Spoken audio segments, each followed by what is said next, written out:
Ratio അടുത്തതാണ്. ഇതെങ്ങനെയാണ് നമ്മൾ ചെയ്യുന്നത്? ആസ്പെക്ട് റേഷ്യോ ആണ് അടുത്തത്. അത് ഇടത്തോട്ടും വലത്തോട്ടും ഒക്കെ മൂവ് ചെയ്യും. അങ്ങനെ പറയുന്നതിന് പിന്നെ മേലോട്ടും താഴോട്ടും പോകും. അതിന് ടിൽറ്റിംഗ് എന്ന് പറയും. പാനിങ് എന്ന് പറയുന്നതായിരിക്കും. The horizontal movement of the camera, horizontal movement, ഇങ്ങനെ horizontal ആയിട്ടുള്ള movement on its vertical axis, around its vertical axis. ഒരു വെർട്ടിക്കൽ ആക്സിസിൽ നിന്നുകൊണ്ട് ഇങ്ങനെ നിൽക്കുന്നതിൽ നിന്നുകൊണ്ട് മുന്നോട്ടും പുറകോട്ടും ഇങ്ങനെ സൈഡിലോട്ട് പോകുന്നതിനാണ് പാനിങ് എന്ന് പറയുന്നത്. ടിൽറ്റിംഗ് എന്ന് പറയുന്നത് താഴോട്ടും മേലോട്ടും പോകുന്നത്. Tilting, vertical movement of the camera around its horizontal axis. horizontal axis ഇങ്ങനെ നിൽക്കുന്നത് ഇതാണ് horizontal. vertical എന്ന് ഇങ്ങനെ horizontal axis നിന്നുകൊണ്ട് താഴോട്ടും മേലോട്ടും പോകുന്നതിനാണ് ടിൽറ്റിംഗ് എന്ന് പറയുന്നത്. സൈഡിലോട്ട് പോകുന്നത് പാനിങ് എന്ന് പറയുന്നത്. പാനിങ് ആണ് camera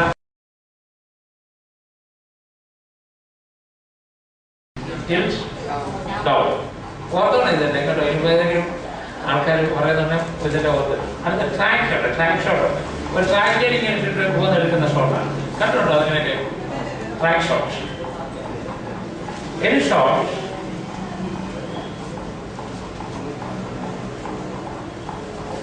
when the camera travels horizontally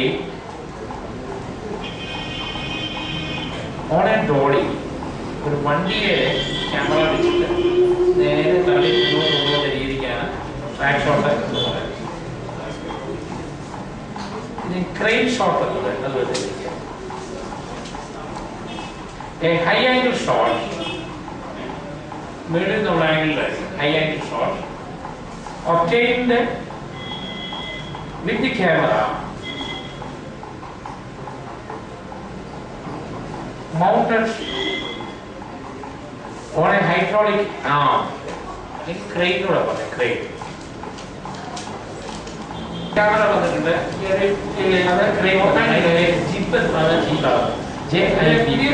Jimmy zip എന്നാണ് ഒരാളാണ് ഡിസൈൻ ചെയ്തിരിക്കുന്നത്. ജിമ്മി അത് നമ്മളിപ്പോൾ കല്യാണം ഓരോരുത്തർ കാണും. ക്യാമറ അതിന് മേളിൽ വെച്ചിട്ട് കണ്ടുണ്ടോ ചിലരൊക്കെ ഈ ഐഡിയ സ്റ്റാർസിങ്ങറൊക്കെ ഷൂട്ട് ചെയ്യുന്ന ജിബയിലും ഒക്കെ ക്യാമറ വെച്ചിട്ട് ഒരുപാട് ക്യാമറകൾ 2-3 ക്യാമറ ഓരോ സ്ഥലത്തായിട്ട് വെച്ചിട്ടാണ് മാസ്റ്റർ കൺട്രോളറായിട്ടാണ് ഉപയോഗിക്കുന്നത്. അപ്പോൾ ഈ ക്യാമറ ഈ മേളിൽ വെച്ചിരിക്കുന്ന അത് ഇങ്ങനെ താഴെ കൂടെ ഇങ്ങനെ പോവുകയും മേളിൽ ഫോക്കാങ്കിലും താഴോട്ട് വരികയും ജിബെന്ന് അതുകൂടെ വേണമെങ്കിൽ ജിബെന്ന് ക്യാമറ പുറത്തേക്ക്. പിന്നെ ക്യാമറ കയ്യിൽ വെച്ചുകൊണ്ട് പോകുന്ന രീതിയാണ്. അതിന് hand held camera. A shot obtained with the camera,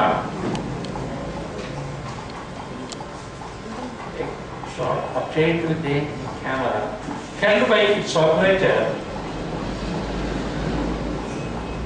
without any support.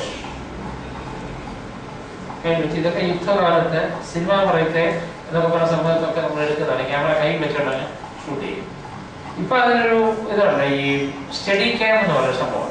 അപ്പൊ നമ്മളിങ്ങനെ കൈ വെച്ചുകൊണ്ടിരുന്ന നമുക്ക് ജെർക്കുണ്ടാകും, കുലുക്കമുണ്ടാകും.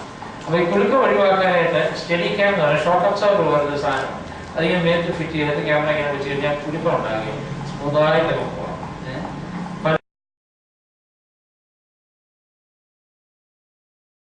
ആയിട്ടുള്ള ചില കാര്യങ്ങൾ മാത്രമേ ഞാൻ പറഞ്ഞുള്ളൂ. ഞാൻ തന്നെ ഗ്രാജുവേഷൻ കഴിഞ്ഞ് 5 വർഷം പഠിച്ചിട്ടാണ് സിനിമ ഇവനാഫിക്കേഷൻ. എന്നിട്ടും ഇപ്പോഴും എനിക്കൊന്നും അറിയത്തില്ലെന്നാണ് ഇപ്പോഴും ഞാൻ ഗ്രഹിച്ചിരിക്കുന്നത്. പിന്നെ ജീവിതത്തിൽ ഒരുപാട് എക്സ്പീരിയൻസ് ആണ്. ഇതെങ്ങനെ എടുക്കുന്നു എന്നുള്ള എല്ലാ ഷോട്ടിനും ലോങ് ഷോട്ടല്ല. ക്യാമറ അകത്ത് വെച്ച് എടുക്കുന്ന ഷോട്ടിന് ലോങ് ഷോട്ടെന്നല്ല. അതിനർത്ഥമാണ്.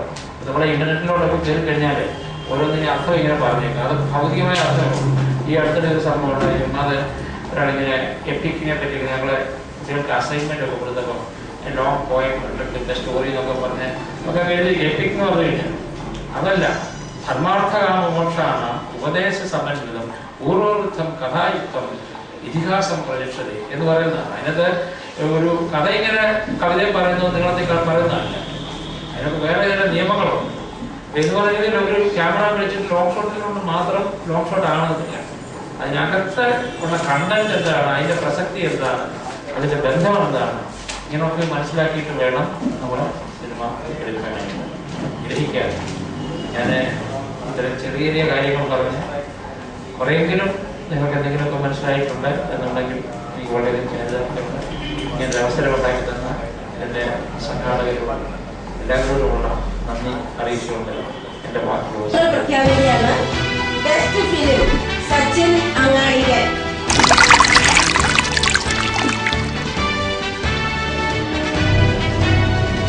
മുല്ലപ്പെരിയാർ അണക്കെട്ടിൽ ജലനിരപ്പ് വീണ്ടും ഉയർന്നു. ഇപ്പോഴത്തെ ജലനിരപ്പ് 137 അടിയാണ്. മുല്ലപ്പെരിയാർ അണക്കെട്ടിൽ മുല്ലപ്പെരിയാറിന്റെ ജലം 1500 അടി best director Sachin Angadikkal. Best animator Sachin Angadikkal.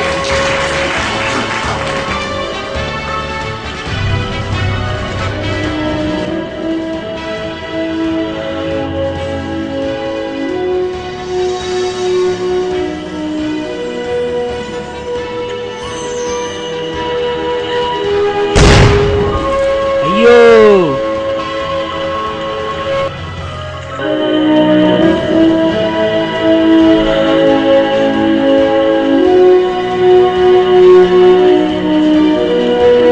Mullaperiyar അണക്കെട്ട് പൊളിച്ചു മാറ്റുന്നതിന് തമിഴ്നാടിന് സമ്മതമെന്ന് ജയലളിത. മുല്ലപ്പെരിയാർ ഡാം പൊളിക്കരുതക്ക് തമിഴ്നാട്ടുക്ക് സമ്മതം.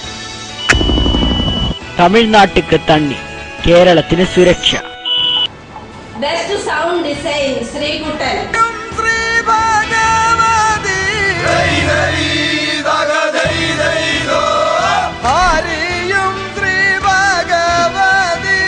ബെസ്റ്റ് എഡിറ്റർ അരുൺ കേസി.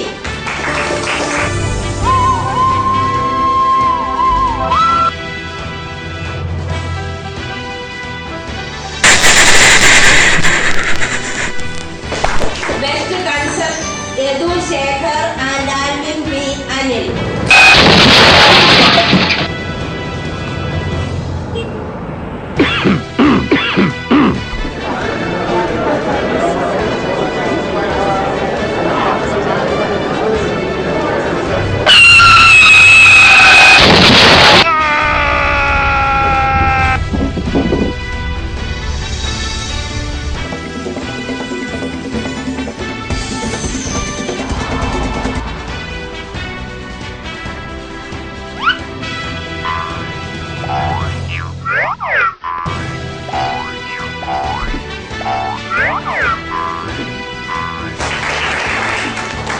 Best background Sreekuttan.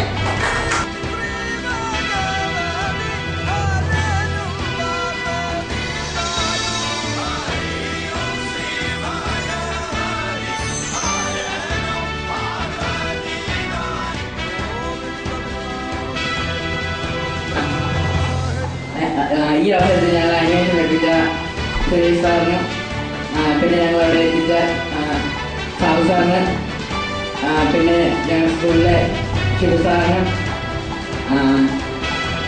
സുരേഷ് സാറിനും ശരണ്യചാരനും അങ്ങനെ വളരെ സന്തോഷമുണ്ട്. എനിക്ക് ഇങ്ങനൊരു അവാർഡ് കിട്ടിയത് എൻ്റെ സ്കൂളിലെ എല്ലാ സാറന്മാരും എന്നെ സഹായിച്ചിട്ടുണ്ട്. എന്നെ ഇതിലേക്ക് വരാനും ആനിമേഷനിൽ ഉള്ള കോഴ്സിന് പോകാനും ഒക്കെ എന്നെ സഹായിച്ചിട്ടുണ്ട്. വളരെ സന്തോഷമുള്ള കാര്യം. എനിക്ക് സമ്മാനം കിട്ടിയത് വളരെ സന്തോഷമുണ്ട്. എന്നെ അന്വേഷിച്ച് പഠിപ്പിച്ചതിനും പിന്നെ എൻ്റെ സ്കൂളിലെ എല്ലാ ടീച്ചേഴ്സിനും കുട്ടികളോട് എല്ലാം ഞാൻ നന്ദി പറയാം.